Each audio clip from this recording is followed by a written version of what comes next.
Welcome to our channel ज्ञान उदय। और आज जो हमारे पास टॉपिक है वो एक क्वेरी क्वेश्चन है, यानी जो बहुत ज़्यादा कंफ्यूजन क्रिएट करता है उस तरह का एक क्वेश्चन है हमारे पास आज। तो आज हम देख लेते हैं मतलब कि क्वेश्चन क्या है और एक्चुअली इसमें जो इतनी प्रॉब्लम है वो क्यों आती है। तो भाई सबसे पहले हम देखते हैं कि क्वेश्चन क्या है, राज्य और राजनीति। एक्चुअली लोगों को ये चीज़ की कंफ्यूजन होती है कि भाई राजनीति क्या है और उसको राज्य के साथ क्यों जोड़ा जाता है, या राज्य क्या है उसको राजनीति के साथ क्यों जोड़ा जाता है, या साथ में ये भी एक प्रॉब्लम आती है कि भाई अगर राजनीति ना हो तो क्या राज्य का कोई अस्तित्व है, या राज्य ना हो तो राजनीति का कोई अस्तित्व है। सो ये पूरा एक बार हम अलग अलग करके देखेंगे, राजनीति को अलग करके देखेंगे, उसके काम उसके कार्य, और राज्य को अलग करके देखेंगे, और फिर कंबाइन करके देखेंगे कि आखिर ये दोनों एक दूसरे के बगैर रह सकते हैं या नहीं रह सकते हैं, या इन दोनों का एक दूसरे के साथ होना ही क्यों इंपॉर्टेंट माना जाता है। सो भाई लेट्स स्टार्ट। सबसे पहले हम राज्य देखते हैं।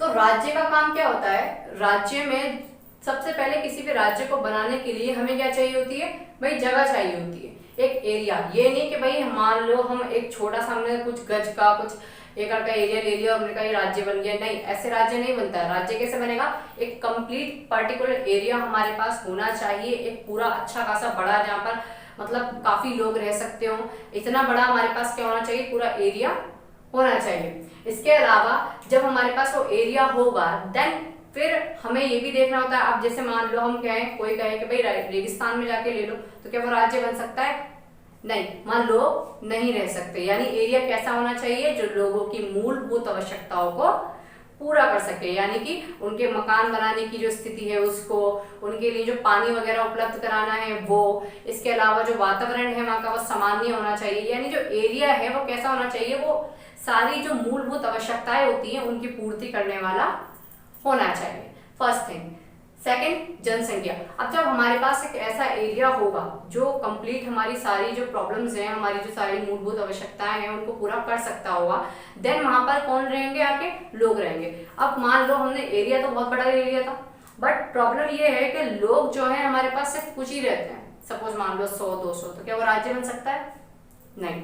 राज्य के लिए एक बड़ी जनसंख्या की जरूरत होती है, एक काफी बड़ा लेवल जो चाहिए पॉपुलेशन का वो राज्य के लिए चाहिए होता है। ये नहीं कि मतलब कोई भी बस 200-200 लोग या 300-400 लोग या कोई ये 2-3 हजार लोग आके रहने लगे ये राज्य बन गया, ऐसा नहीं होता है। राज्य के लिए मतलब एक काफी जो पॉपुलेशन का दायरा है वो बहुत बड़ा होना चाहिए, क्योंकि अगर पॉपुलेशन का दायरा बड़ा होगा देन ही तो उनके लिए काम किया जाएगा कि उनके लिए स्कूल, कॉलेजेस, हॉस्पिटल्स वगैरह ये सब चीजें खोली जाए, सो तभी ये काम किया जा सकता है। देन थर्ड, सरकार। भाई हमारे पास जगह है, हमारे पास क्या आ गई, पॉपुलेशन भी आ गई, लोग भी आ गए, अब क्या चाहिए, अब यहाँ पर चाहिए सरकार। क्यों, क्योंकि मान लीजिए अगर हमने देखा है कि अगर किसी भी नागरिक को खुला छोड़ दिया जाए तो शायद वो अपनी वो मनमानी करे जो उसको नहीं करनी चाहिए। तो भाई वहीं पर सरकार जो है उनके अधिकारों को सीमित भी करती है, और अगर उनके अधिकारों का हनन होता है तो उन्हें अधिकार देती भी है। यानी नागरिकों को नियंत्रित करने के लिए सरकार की आवश्यकता होती है, क्योंकि जितने भी नागरिक हैं उनकी जरूरतें देखना, उनकी प्रॉब्लम्स देखना, ये सारे काम ऐसे तो नहीं हो सकता ना कि वो लोग अपना एक झुंड बनाए और आपस में कहें भाई आज इस चीज की जरूरत है चलो, नहीं, ऐसा नहीं होता। एक्चुअली क्या है, मान लो स्कूल कॉलेजेस चाहिए तो वो लोग अपनी गवर्नमेंट से ये अपील करते हैं कि भाई हमारे एरिया में या हमारे स्टेट में ये वाली जो यूनिवर्सिटी है वो नहीं है, या ये प्रॉब्लम है, या इसको सॉल्व आउट करना है। तो एक एरिया जहाँ पर पॉपुलेशन का काफी बड़ा दबदबा था, उसके बाद उस एरिया की पॉपुलेशन को नियंत्रित करना इंपॉर्टेंट है। सो यहाँ पर एक सबसे बड़ा रीजन क्या हो गया कि भाई ये सारी चीज हमारी क्लियर हुई, सरकार हमारे लिए जरूरी थी। द फोर्थ इज दैट प्रशासन। अब जब सरकार आएगी तो हमें प्रशासन तो डेफिनेटली करना है। कैसे कि हमारे पास एक पूरा एरिया आया, उस पर पॉपुलेशन आई, एंड देन क्या हुआ, उस पॉपुलेशन को नियंत्रित करने के लिए हमें जरूरत पड़ी किस चीज की, सरकार की। अब जब सरकार ने उस पॉपुलेशन को नियंत्रित किया तो भाई प्रशासन कर रही है नहीं कर रही है, मतलब सरकार ऐसी थोड़ी ना है कहीं से भी आके बैठ जाएगी। क्या होता है, पूरा पर्टिकुलर एक प्रोसेस चलता है, 5 साल का उसका टाइम पीरियड होता है, उसको इलेक्ट किया जाता है, फिर उसको हटाया भी जा सकता है, और ये सारी चीजों के साथ ही देखकर हमें क्या पता चलता है कि जो प्रशासन है वो कौन चला रही है, हमारी सरकार चला रही है। तो किसी भी स्टेट के लिए जो मोस्ट इम्पॉर्टेंट हमारे पास टॉपिक होते हैं वो क्या क्या चीज़ होती हैं कि भाई हमें गवर्नमेंट भी चाहिए, हमें जनसंख्या भी चाहिए, इसके अलावा हमें जगह भी चाहिए जो सारी मूलभूत आवश्यकताएं हमारी पूरी कर रही है। सो ये ओवरऑल जो चीज होती है ये आती है जो फीचर्स हैं, कुछ फीचर्स ही किस चीज के आते हैं, राज्य के। अब राजनीति के फीचर्स क्या आते हैं भाई, राजनीति का मतलब होता है कोई भी जितने भी हमारी गवर्नमेंट आई उसको जो नेता हमारे होंगे उन सबको हम राजनेता बोलते हैं, यानी राजनीति के राजनेता। जो मीनिंग होती है राजनीति की वो मीनिंग होती है राज करने की नीति। सो इसको बोलते हैं हम राजनीति। हालांकि इसका जो मीनिंग है करंट टाइम में काफी चेंज हो चुका है क्योंकि हर कोई अपने हिसाब से इसको डिफाइन करता है, बट अकॉर्डिंग टू वर्ड्स राज करने की नीति इसको राजनीति बोला जाता है। तो राजनीति में सरकार होगी क्योंकि बिना सरकार के तो राजनीति नहीं बन सकती, राजनेता नहीं होंगे तो सरकार कहाँ से बनेगी, तो राजनीति के अंदर सरकार की जरूरत है। सेकंड प्रशासन, वो तो डेफिनेटली है कि भाई हर किसी का टाइम पीरियड अलग होता है कि कार्यपालिका के ये काम है, विधायिका के ये काम है, न्यायपालिका के ये काम है। इसके अलावा जो नौकरशाही है वो ये काम करेगी, जो नेता हैं उनके ये सारे उद्देश्य होंगे, ये उनका टाइम पीरियड होगा, इस तरह से वो इलेक्ट होंगे, इस तरीके से उनको हटाया जा सकता है। यानी ये सारा ये सब कुछ जो भी कुछ है ये क्या है, प्रशासन। तो राजनीति में प्रशासन की जरूरत तो है क्योंकि राजनीति के अंदर जो राजनेता होते हैं उनके पास सत्ता का एक बहुत बड़ा तख्त होता है, तो अगर उन पर कोई नियंत्रण या कोई इस तरह की बंदिश जो वो अपने काम को लेकर सीरियस ना लगाई जाए तो उस पावर का मिसयूज भी हो सकता है। थर्ड, कानून। तो जहां राजनीति है, प्रशासन चल रहा है, तो कानून व्यवस्था तो सबसे पहले आएगी। क्यों? क्योंकि जब लोग किसी एरिया में रहते हैं और उनके लिए हमें जो एरिया है, जो चीजें हैं उसको लिमिट करने की जरूरत पड़ती है।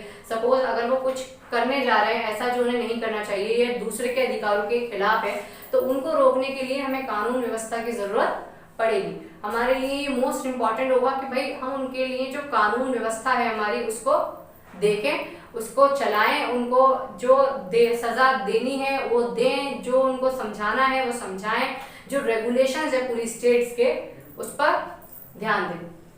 लास्ट आता है हमारा न्याय। किसी भी राज्य के अंदर या राजनीति के अंदर जो सबसे ज्यादा मोस्ट इंपॉर्टेंट पॉइंट होता है वो होता है न्यायपालिका, न्याय। जैसे कि हमें ऑलरेडी पता है विधायिका और कार्यपालिका लगभग सेम आ जाती हैं एक दूसरे के साथ साथ, बट न्यायपालिका अलग है। क्यों? क्योंकि ये एक अलग पूरा प्रोसेसर ही अलग है, ये पूरा पॉइंट ही अलग है। क्यों? क्योंकि न्याय जो है किसी भी स्टेट के अंदर अगर न्याय व्यवस्था अच्छी है इट मीन्स वहां का प्रशासन अच्छा है।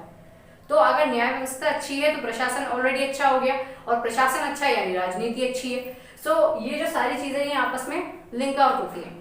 तो राजनीति अपने आप में एक अलग पॉइंट आ गया, राज्य अपने आप में एक अलग पॉइंट आ गया। अब इसको कंबाइन देख लेते हैं कि ये असल में साथ में क्यों आते हैं, इन दोनों को एक दूसरे की जरूरत क्या है। अगर राज्य है ही नहीं तो राजनीति की क्या जरूरत है, अगर लोग ही नहीं है तो फिर कानून की क्या जरूरत है, और अगर कोई अधिकार का हनन ही नहीं होगा या कुछ गलत ही नहीं होगा तो फिर न्याय किस काम का होगा। यानी कि राज्य है तो हमें सरकार भी चाहिए, राजनीति भी चाहिए, प्रशासन भी चाहिए, साथ में न्याय भी चाहिए। तो किसी भी एरिया को जो राजनीति और राज्य दोनों को साथ मिला के चला जाता है तो वो क्यों चला जाता है कि भाई एक बहुत बड़े एरिया को, उसकी जनरेशन, उसकी जो पॉपुलेशन है उसको और उसके प्रशासन को पूरा ध्यान में रखने के लिए, उसके चलाने के लिए, उसकी सारी मूलभूत आवश्यकताएं जो भी हैं वो पूरी करने के लिए, साथ में एक और जो पॉइंट होता है हमारा कि किसी भी जनसंख्या या जो पॉपुलेशन वहाँ पर है उसकी जो भी ज़रूरतें हैं, सपोज स्कूल की, कॉलेजेस की, ये सारी ज़रूरतें पूरी करने के लिए राजनीति की ज़रूरत या राजनेताओं की ज़रूरत पड़ती ही पड़ती है। तो किसी भी एरिया को पूरा नियंत्रित करने के लिए हमें प्रशासन चाहिए ही चाहिए। तो अगर हम राजनीति और राज्य को अलग अलग करके देखेंगे तो फिर इनका कोई मतलब नहीं बनता, क्योंकि राजनीति अपने आप में एक अलग सिद्धांत है, एक अलग उसूल है, लेकिन वो उसूल जब तक किसी राज्य पे फॉलो नहीं होगा उसका कोई भी काम, कोई भी यूज नहीं है। और राज्य को तो नियंत्रित करने के लिए राजनीति की जरूरत पड़ती ही पड़ती है, क्योंकि बिना राजनीति या राजनेताओं के या प्रशासन के राज्य को चलाया नहीं जा सकता। क्योंकि इतनी बड़ी पॉपुलेशन अगर एग्जिस्ट करती है तो उसको कहीं ना कहीं नियंत्रित करने की जरूरत भी है, कहीं ना कहीं उसको देखने की जरूरत भी है। तो भाई राज्य को तो राजनीति और प्रशासन की जरूरत है ही, लेकिन अगर मान लो राज्य ना हो तो राजनीति का जो अस्तित्व है वो फिर उसका कोई फायदा नहीं है, क्योंकि वो एक रूल है, एक उसूल है जो राज्य पे फॉलो होना ही होता है।